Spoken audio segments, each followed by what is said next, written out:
안녕하세요. 뉴스반장입니다. 대통령의 외교적 발언에 대해 앞뒤 맥락을 잘라 왜곡하고 비틀어 공격하면서 국민을 선동하는 것은 국익을 내팽개치는 반국가적 행태가 아닐 수 없습니다. 대통령이 해외 순방길에 오를 때마다 하이에나처럼 선동머리에 골몰하는 더불어민주당은 도대체 어느 나라 국익을 위하고 어느 나라 국민을 대변하는 정당입니까? 윤석열 대통령은 외신과 인터뷰에서 한일 양국이 미래로 나아가기 위한 관계 개선 방안에 대해 소신을 밝혔습니다. 발언의 취지는 명확합니다. 북한의 핵이 고도화되고 연일 미사일 실험을 감행하는 대한민국의 안보 상황을 고려해 일본과 더욱 적극적으로 협력해 나아가야 한다는 취지입니다.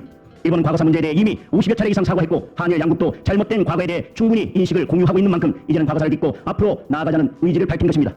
100년 전 일을 가지고 무조건 무릎을 꿇으라고 하는 건 받아들일 수 없다는 윤석열 대통령의 워싱턴 포스트 인터뷰 보도를 두고 여권에서 오역 논란을 제기한 가운데 해당 인터뷰를 진행하고 기사를 쓴 워싱턴 포스트 기자가 직접 입장을 밝혔습니다. 이 기자는 자신의 트위터에 번역 오류라는 물음과 관련해 윤 대통령의 음성을 다시 확인했다며 한국어 인터뷰 내용을 그대로 옮겼는데요. 윤 대통령이 100년 전의 일들을 가지고 지금 유럽에서는 전쟁을 몇 번씩 겪고 참혹한 전쟁을 겪고도 미래를 위해서 전쟁 당사국들이 협력하는데 100년 전 일을 갖고 무조건 안 된다. 무조건 무릎을 꿇으라고 하는 것은 저는 받아들일 수 없다고 말했다는 겁니다. 앞서 국힘당 유상범 수석대변인이 주어가 빠져 있다며 일본이 받아들일 수 없다는 뜻으로 해석해야 한다고 주장한 것과는 다른 대목인데요. 매번 같은 짓을 반복하는 이 한심한 대통령의 이걸 또 물타기하고 덮어주는 더 한심한 집권 여당의 모습이 개탄스럽습니다. 당에서 여기에 대한 논평을 냈는데요. 당에서 낸 그대로입니다. 보니까 이게 이제 인터뷰를 하다 보면은 이 영어를 또 한국어를 영어로 이렇게 하는데 이 구어체를 하다 보면 뭐 주어나 목적어 같은 것들이 문맥 속에서 파악되는 경우가 많습니다. 그래서 이걸 보니까 일본이 뭐 무조건 무릎을 꿇으라고 하는 것은 일본이 받아들일 수 없다. 일본이 받아들일 수 없다. 일본이라는 이 주어가 이 해석에서 좀 빠진 것 같아요. 유수석 대변인은 앞서 논평에서 대통령은 주어를 생략한 채 해당 문장을 사용했고 영어로 번역되는 과정에서 있을 수 있는 오역이라며 민주당이 실제 발언을 확인하지도 않은 채 반일 감정을 자극하고 있다고 역공한 바 있는데요.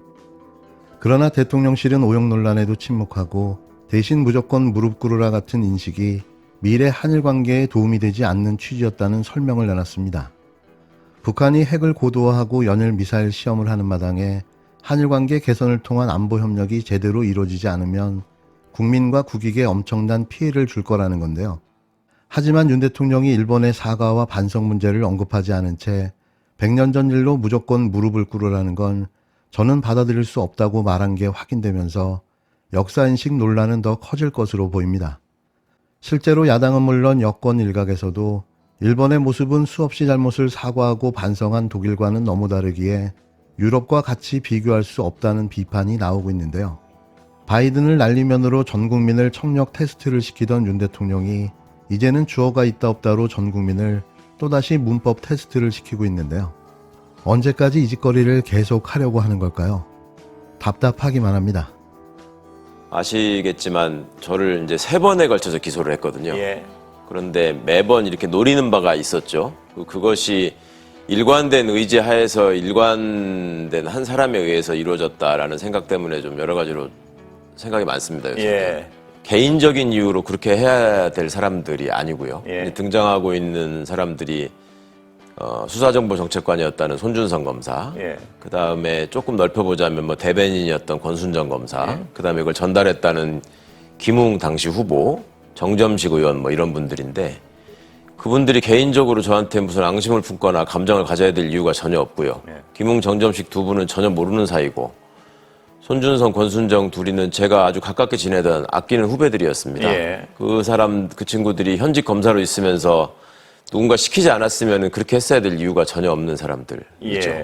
특히 손준성 검사가 지금 뭐 나는 모르는 일이다 라고까지 하는 상황에서 그런데 그렇게 했다고 그래서 그게 없어지는 일이 될 수는 없고 대법원 판례에서도 그렇고 여러 가지 정황들을 비춰볼 때 그렇게 할 수밖에 없었다라고 하면은 인정되는 게 재판의 실무기도 하고요. 본인이 결재권자고 본인의 지시를 받아서 직접 움직이는 수사가 지금 관련돼 있고 또 그 내용을 보면은 스스로 본인을 그러니까 검찰총장이 피해자가 돼 있고 자기 배우자, 자기 장모, 자기 측근 이런 사람들을 위해서 쓰는 고발장이란 말입니다.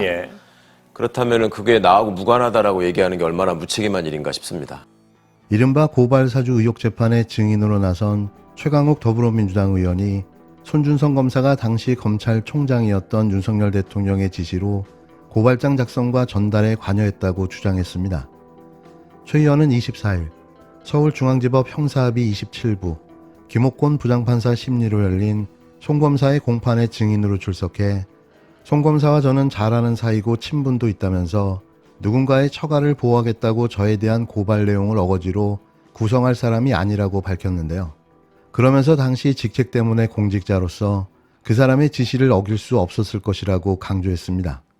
이날 재판에서 최 의원은 검찰이 고발장 초안을 작성했다고 보는 근거로 그 내용과 형식이 검찰의 문체라는 점을 들면서 검찰 내부 사람들도 내부에서 쓴 것 같다고 했다고 밝혔는데요.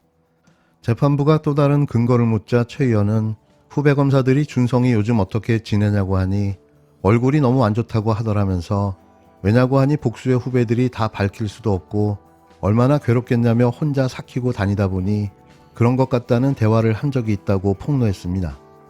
자신이 고발 대상에 포함된 이유에 대해서는 당시 현직 검찰청장 중심의 정치검찰을 주로 비판했기 때문이 아닐까라고 추측했는데요. 최 의원은 또 송 검사를 일컬어 아끼고 좋아했던 후배를 이런 모습으로 보는 것이 싫다면서 고발 사주에 연루된 후배들이 오가며 저를 마주칠 때마다 불안해하는 모습이 제가 알던 당당한 모습이 아니라 안타깝다고 말했습니다. 그러면서 공조직이 사적인 일에 동원돼 선거에 개입하려 한 끔찍한 일인데 책임져야 할 사람은 빠져나가고 재판이 축소돼 진행되고 있다고 지적했는데요. 대검찰청 수사정보정책관으로 근무한 송 검사는 2020년 4월 총선을 앞두고 더불어민주당 관련 인사에 대한 고발장을 작성 지시하고 김웅 국힘당 의원에게 고발장을 전달해 선거에 영향을 끼치려 한 혐의로 재판에 넘겨졌습니다. 그러면서 공조직이 사적인 일에 동원돼 선거에 개입하려 한 끔찍한 일인데 책임져야 할 사람은 빠져나가 재판이 축소돼 진행되고 있다고 지적했는데요. 대검찰청 수사정보정책관으로 근무한 송 검사는 2020년 4월 총선을 앞두고 더불어민주당 관련 인사에 대한 고발장 작성을 지시하고 김웅 국힘당 의원에게 고발장을 전달해 선거에 영향을 끼치려 한 혐의로 재판에 넘겨졌습니다. 우리 모두는 너무나도 잘 알고 있죠. 그 배우가 누구인지, 그리고 왜 이렇게까지 하려 했는지도 말이죠. 무식하다 못해 무지한 이런 자가 대통령이 되어 국가를 위기 속에 몰아넣고 있는데요. 제발 아무것도 하지 말라고 도시락을 싸들고 쫓아다니며 말리고 싶습니다.